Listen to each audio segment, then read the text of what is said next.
How and when to file ISF for kickboards. Welcome back to our customs brokerage series, where we dive deep into the intricacies of customs regulations and procedures. In today's episode, we'll be discussing the topic of importer security filing, ISF, and specifically how and when to file ISF for kickboards. So, let's jump right in. Before we delve into the details of ISF filing for kickboards, let's quickly recap what importer security filing is. ISF is a mandatory requirement by U.S. Customs and Border Protection, CBP, that applies to ocean shipments entering the United States. Its purpose is to ensure that the CBP has access to essential shipment information in advance, reducing the risk of security threats and facilitating smoother and more efficient trade. Now, when it comes to kickboards, which are a popular item for import, the ISF filing process follows the same principles as any other import. The importer or their authorized agent, known as a customs broker, is responsible for filing the ISF.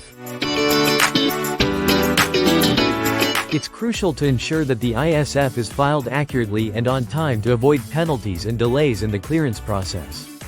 So, when should you file the ISF for kickboards?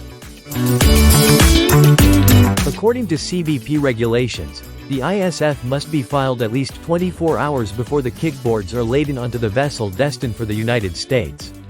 It's important to note that the ISF filing must be done for each individual shipment. Now, let's delve into the steps involved in ISF filing for kickboards. The first step is to gather all the necessary information required for the filing, which includes the importer's or consignee's information, the manufacturer's information, the vessel or aircraft details, and a detailed description of the kickboards, including the Harmonized System, HS code. Once you have all the required information, it's time to actually file the ISF. There are two ways to file the ISF. Either electronically through the Automated Broker Interface, ABI, system or by hiring a customs broker to handle the filing on your behalf. It's important to note that filing through ABI requires access to the system and a valid ACE Secure Data Portal account. The ISF filing includes providing information about the importer, seller, buyer, consignee, manufacturer, shipper, and other relevant parties involved in the transaction. Additionally, you'll need to provide details on the voyage, such as the vessel's name, voyage number, and estimated arrival date.